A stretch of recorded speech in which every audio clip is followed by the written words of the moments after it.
Corazón Franciscano, un espacio para los enamorados de Cristo. Institución Universitaria CESMA, Pastoral Universitaria. Señoras de mí, un instrumento de tu paz. Señoras de mí, un instrumento de tu paz.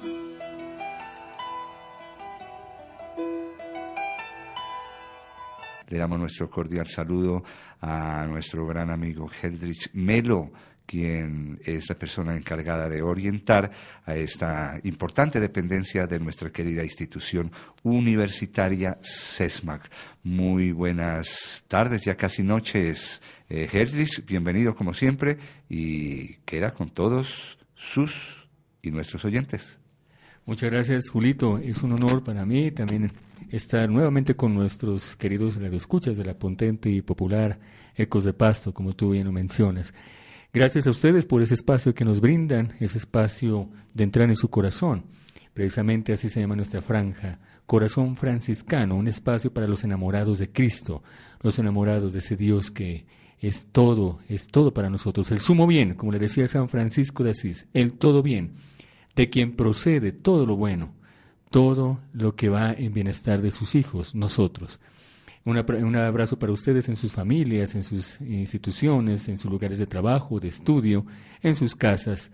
Gracias por abrir su corazón a esta franja.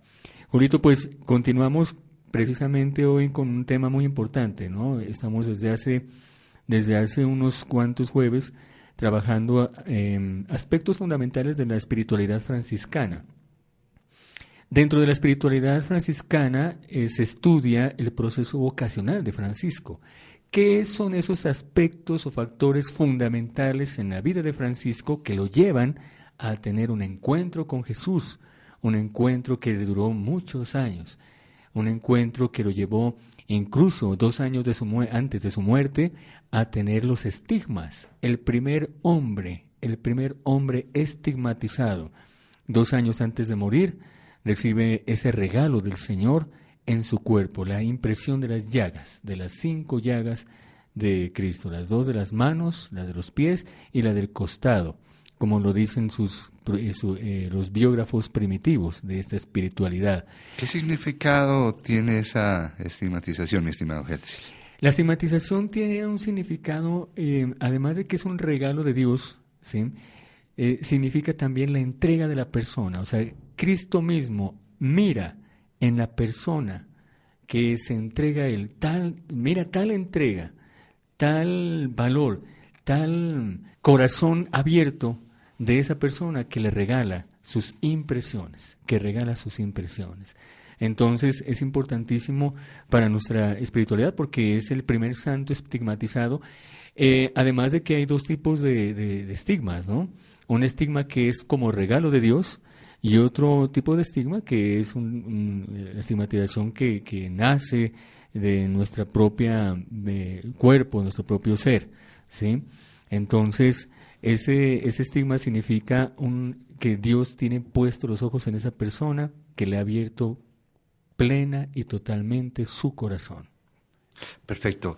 ¿Qué es la vocación? Usted mencionó al comenzar esta segunda parte de Al Derecho y al Revés desde la UCESMAC ese término. Para algunos es claro en qué consiste, de pronto para otras personas no mucho en qué consiste la vocación. Estamos hablando de espiritualidad, entonces combinemos porque también podemos hablar nosotros de vocación por el derecho, vocación por la economía, sí, vocación por es que la vocación, Julito, la vocación no solamente es un término que se da en los temas religiosos, ¿no? Una vocación sacerdotal, una vocación religiosa como tal, ¿no? No, la vocación, como tú lo mencionas, es ese componente que nace desde lo más profundo de nuestro corazón y que es parte fundamental de nuestro ser. Nosotros como franciscanos hablamos de una vocación de servicio, por ejemplo, ¿no? Una vocación de servicio a los demás en nuestra espiritualidad, y precisamente continuando con ese tema de los encuentros de Francisco, ese encuentro con el pobre, precisamente que es el que nos congrega hoy, es un aspecto fundamental dentro de la espiritualidad franciscana, es precisamente eso, la generosidad. una vocación de servicio, que te nace hacerlo. Porque partamos de un hecho. El ser humano es bueno por naturaleza, eso lo sabemos, ¿cierto? Claro. Y nosotros esperamos, así como los Boy Scouts, que es una vivencia muy bonita, hacer la obra buena del día. ¿Sí? Ay, qué bueno, hoy ayudé a alguien. Genial, bendito sea Dios. Y ahí tenemos una satisfacción personal. Hablando de una vocación, ¿no?, franciscana, en este caso, vocación de servicio. Mire que hace una media horita le preguntaba al doctor Jorge Alexander Rosero por qué de su vocación por la economía. Él ya nos contestó eso, entonces por eso quise volver a tocar el tema de la vocación. Sí, ¿no? Y bienvenido, Jorgito. Muchísimas gracias, mucho gusto. Muy contento, como siempre, de estar aquí participando de esta parte de este segmento del programa en lo que tiene que ver con todo la parte espiritual y nuestra situación que nos trae acá la parte franciscano-capuchina, ¿no? Precisamente, Jorgito, estamos hablando de ese tema de la vocación del ser franciscano, ¿no? Y una parte de esa vocación es el encuentro también con el pobre, con el otro, el darnos a los demás, la vocación de servicio, algo que nace desde lo más profundo del corazón, que no solamente es una satisfacción propia o personal, no, es una acción que ya se vuelve transversal en tu vida. Ya hay personas que no podemos vivir sin servir a los demás, si no nos damos a los demás. Mira, hermano Heldrich, como realmente, y mi doctor Julio Fernando, como nos llamamos, acá en la familia goretiana, aquellos que hacemos parte o hicimos de alguna forma en el proceso de formación de la Orden Franciscana del Seglar, ¿no? Cuando yo llegué, fue la primera pregunta que tuve. La primera duda, la primera pregunta, la diferencia entre vocación y devoción. No sé si lo recuerda Heldrich cuando yo lo hice, y creo que cuando uno hace ese acercamiento en la parte espiritual, amables oyentes, tiene que aprender a diferenciar. No sé, y ayúdame, hermano Heldrich, si estoy en lo correcto, la parte de la vocación, de pronto la asumí yo como el actuar, como el hacer, como el tiene que ver con eso, formar y llevar ese proceso al hacer. Y lo que tiene que ver con la devoción, pues es simplemente ser partícipe, como desde las toldas de las barreras, ser partícipe de algunas situaciones. Ya la vocación tal vez es actuar y empezar a hacer.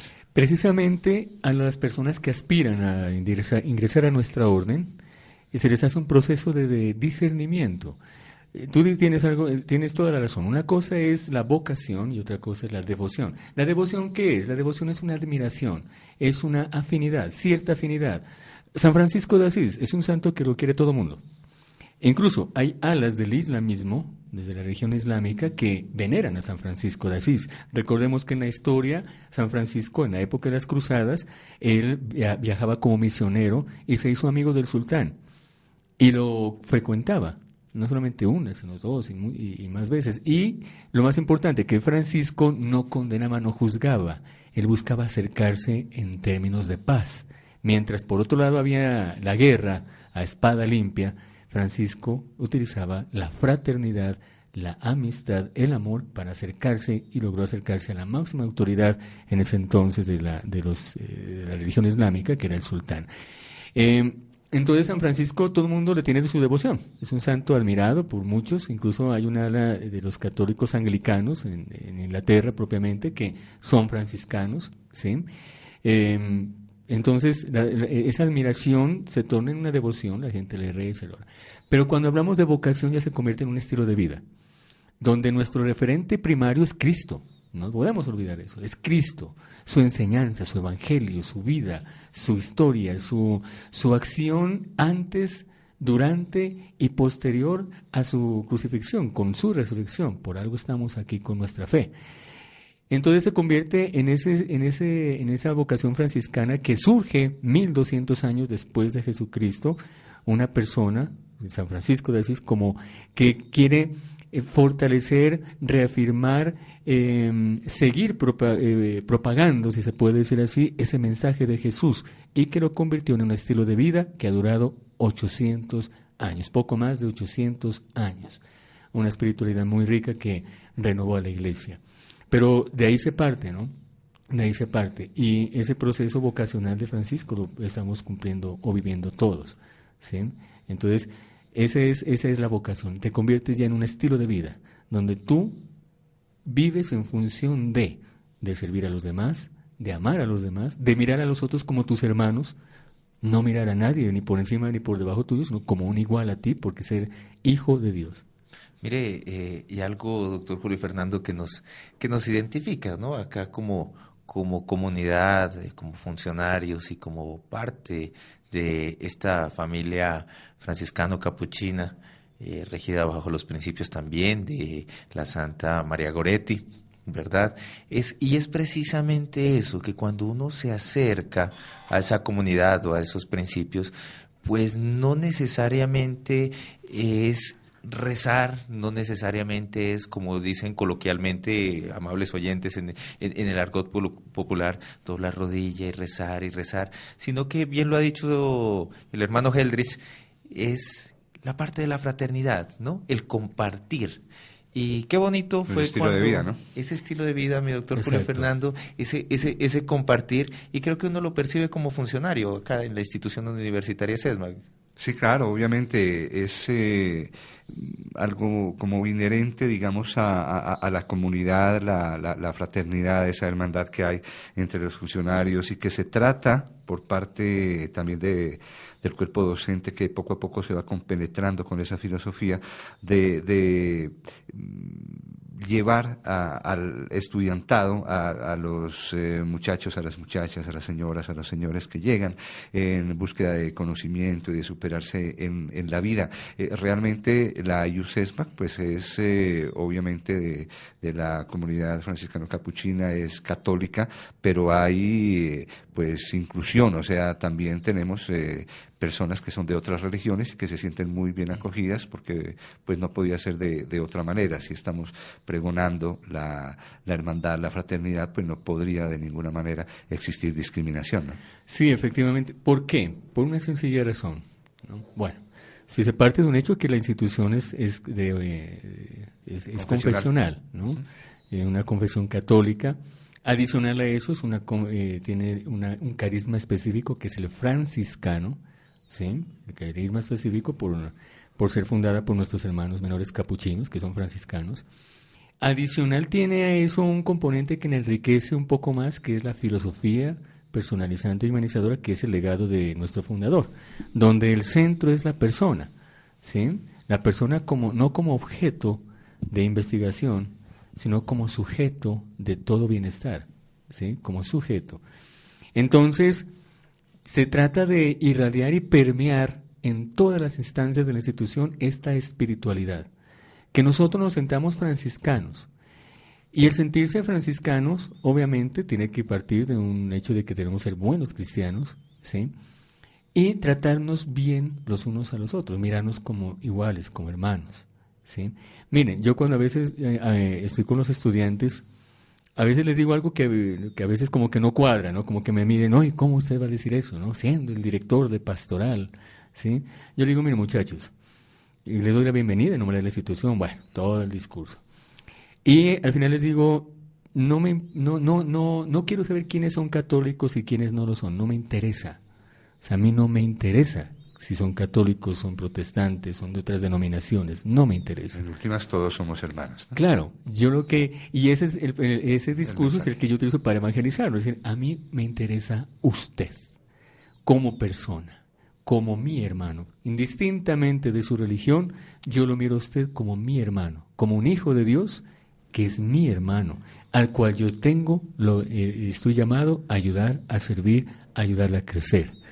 Ahí cambia el discurso, ¿sí? Ahí los muchachos ya se admiran y dicen, claro, pues sí, qué bueno, qué chévere que nos miren no como objetos, sino como personas iguales. Y sabe, Heldrich y doctor Jorge Alexander, que algunos estudiantes, sobre todo los primíparos, se sorprenden, como usted lo ha dicho ahora, también por otra actitud en lo que tiene que ver con lo que usted está tocando, Heldrich.